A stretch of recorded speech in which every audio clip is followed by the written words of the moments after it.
So in the house that I live, there are two children that I see every day. I'm going to name them Chidi and Wisdom.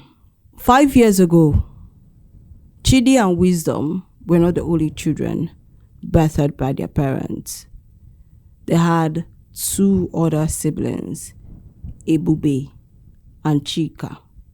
5 years ago, the father, a businessman, a man everybody in the compound called brother because he's spiritually inclined, stepped out on his marriage, impregnated his aide at work, the sales girl at work. The girl put to bed. Before that, brother, the man, was building a house for his family of 5, the wife and 4 children. And the year they were meant to pack into the house, the wife discovered that her husband impregnated the sales girl and she's about to put to bed. When she heard the news, according to news parlance, she was rudely shocked by the news. The husband presented her with an option that she should pack, the wife and the 4 children should pack in to this new house with the sales girl who is pregnant and is about to give birth. The wife said no, that she will not do that. That not only did he disrespect her by cheating on her, breaking the vows of their marriage, he wants her to pack into this new house that they dreamt about moving together without no imposter. He wants her to move into the house with the woman the man cheated on her with. The audacity. It's the audacity for me. But that's not the point of the story for me. Along the years, the woman refused to pack in. And she's still in the house they were living in before. So the husband was like, okay, it's fine, cool, but I'm going to move in with this woman. I'll probably get married to her because she's having my baby. I'll be paying the house rent in the old house. I'll be providing food stuff for you guys. I'll be providing for my children and everything. And I'm going to take 2 children. I don't know whether this happened in the court or not. But along the years, the first 2 children, Ebube and Chika, 2 girls, are now living with their dad and the sales girl who got pregnant. And the mother is with the last 2 children, Wisdom and Chidi, a boy and a girl. They had only 1 boy. And just today, before I came to work, as I was fetching water, I gazed out of our veranda and I saw 2 of them playing, laughing. Christmas season. It's just them, the 2 children and their mother. And I just felt sad. I looked at their lives and I was like, 5 years ago, things were totally different. 5 years ago, these children had their family complete. These children were together with their other siblings, with their 2 siblings, with their mother, with their father in one house, celebrating Christmas together. And now 5 years later, their family is splitted into 2. Why? Because of a grown man's selfishness, lack of self-control. And what bothered me mostly was, if you know how my brain works and if you know how my mind works, you already know that I've kind of like projected problems on this family. That I pray it will not be, that they will rise above it and it will not be so for them.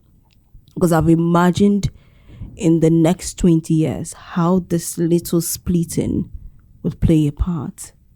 Siblings, there's 4 children, might no longer know themselves anymore because they are living in 2 different places. Could there be a sibling feud in the coming years? Could this loneliness that they feel, because before they would all travel to the village and now the mother and the 2 children are in the house Everybody in the compound have traveled to the village and they're the only ones in the house. What role could this loneliness play in their lives? How is the mother faring? Is she still angry? Is she bitter? What does she tell her last 2 children about their father and about the living condition of her 2 children? How is the mother feeling without the presence of her first 2 children? In life, we make decisions. We make a lot of decisions without factoring in the consequences, how this mistake could change the course of a person's life. Wisdom, who is the boy, no longer has a father figure in his life. How is that going to affect wisdom? Who will wisdom become because his father just left suddenly? Who will Chidi, the last born, become 20 years later because she has an absent father? And please miss me with the P about, the father is providing for them and everything.